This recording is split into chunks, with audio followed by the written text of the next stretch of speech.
Greetings fellow ukuleleans, Jeff Weinberger coming at you here with a new ukulele tutorial and a new ukulele. Thank you Hawaii Music Supply for this great ukulele that I recently bought from them. It's a Romero Creations mahogany, tiny tenor, beautiful little instrument, loving it. So I figured I'd use this instrument today to demonstrate pretty chords, and that's a thing I get a lot of requests about, both ukulele and guitar students.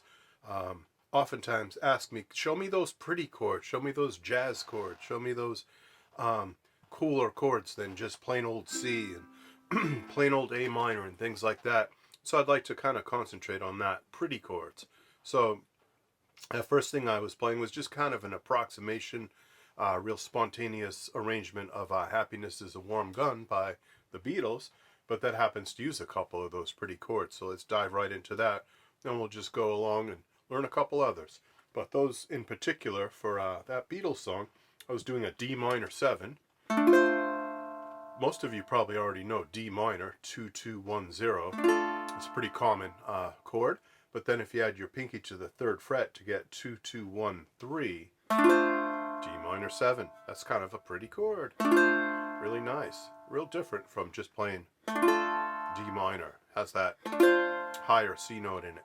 Then if you drop that C note down to B, drop it down 1 fret to the 2nd fret, you get 2-2-1-2. That is called D minor 6, which has lots of other names too. We'll get into that later, how certain chords can have certain identities in certain contexts, and then in other contexts they have totally different identities. So actually this D minor 6 could be 3 different chord names, but today we're going to call it D minor 6. And again, that was 2-2-1-2. Just a fancy D minor chord. You could do that if you were playing a Django Gypsy Jazz sort of situation. That would be a very nice chord to play.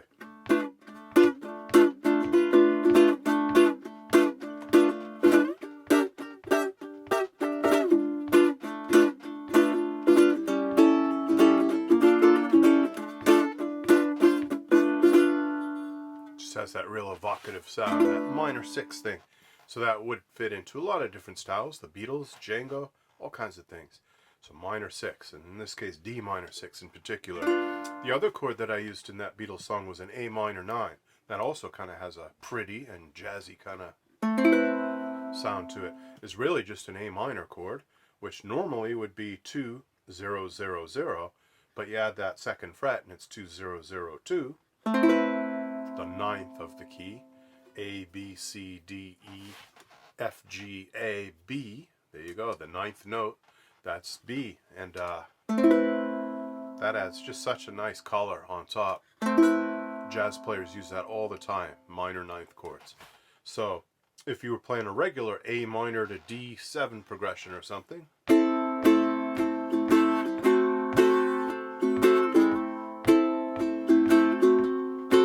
that's all pretty good, but make it A minor 9 and it's just a little more jazzy, a little prettier.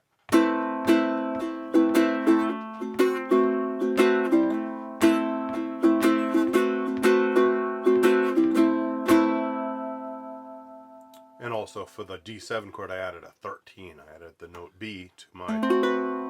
So that's really jazzy too, really mysterious. Kind of late 50s spy movie kind of chord. So that, in case you need to know it, is 2-0-2-2, and that's called D13. A minor 9, D13. Way different from just A minor to D7.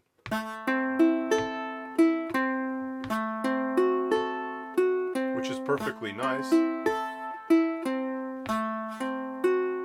but just way different.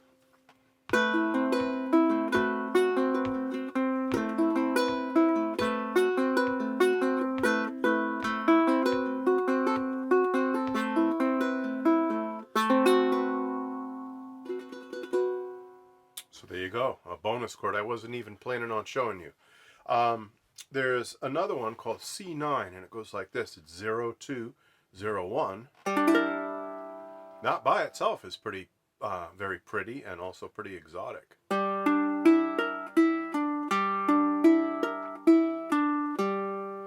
It also has other identities, but today we're calling this C9 in this particular context.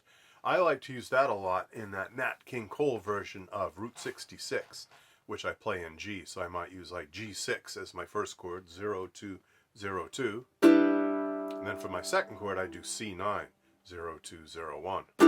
So the opening bars of Route 66.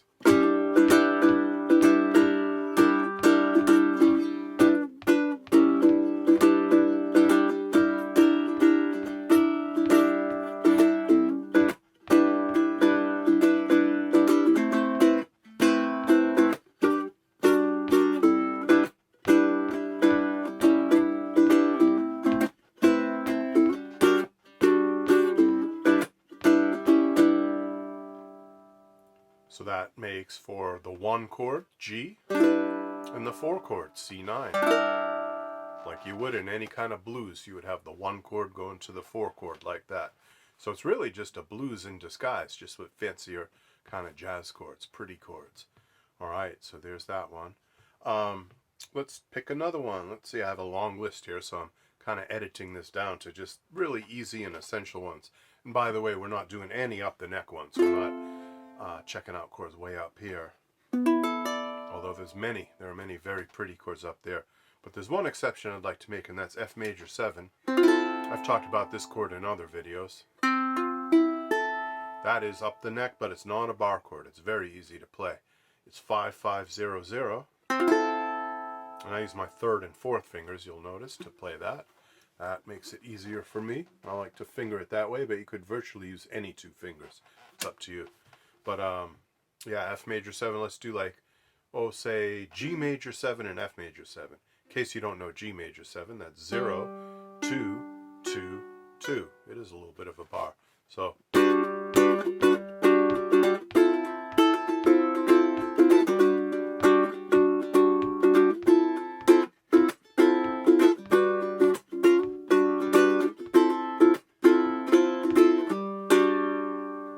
kind of like a Chicago song or something. 70s jazzy soft rock stuff.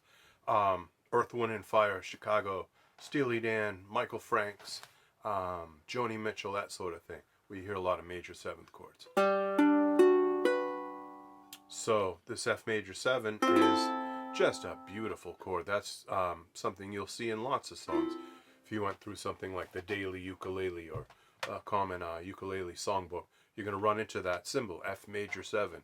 There's a nice, easy way to play it. By the way, this Romero Tiny Tenor is strung with a low G.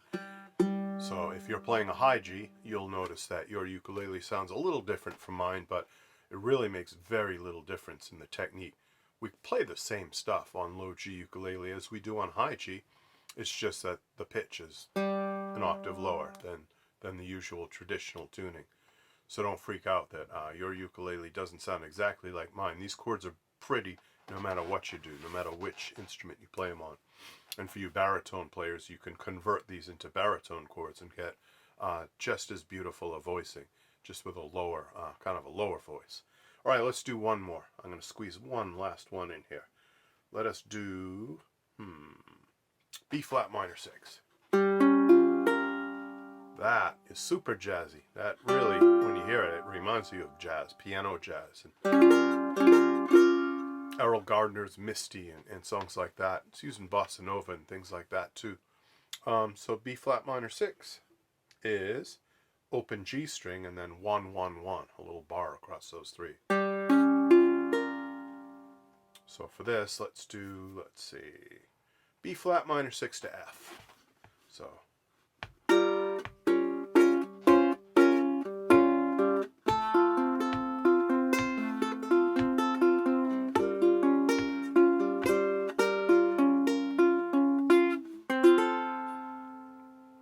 B flat minor 6 is very compatible with other chords in the key of F. And you will see that come up every once in a while in the Daily Ukulele and other books, especially if you're doing jazz, bossa nova, even Beatles songs though. There's the occasional Beatles song that uses that B flat minor 6. So if you're going to learn one exotic chord for the ukulele and not learn any others, that would probably be the one I would suggest you learn is B flat minor 6. Don't worry about the fancy name that it has, a name like B flat minor 6. For some people, they freak out when they hear chord names like that that are so dissimilar from C or F or A minor. But as you can see, it's just a one finger chord. It's not too bad. If you can't bar though, that's all right. You could do separate fingers. You could try to manage to squeeze 3 separate fingers in there, and that chord would be accessible to you. All right, ukulele people, I hope you enjoyed that. Be sure to subscribe, be sure to like, be sure to click the notify bell, and visit me over on Patreon, where patrons will get actually a lot of bonus stuff. I'm planning on having many chord diagrams and actual song examples of these chords so you can see them in context in real live songs, which always helps us learn chords better, to have a song to associate it with. Okay, ukuleleans, you take care. I'll catch you later. Bye-bye.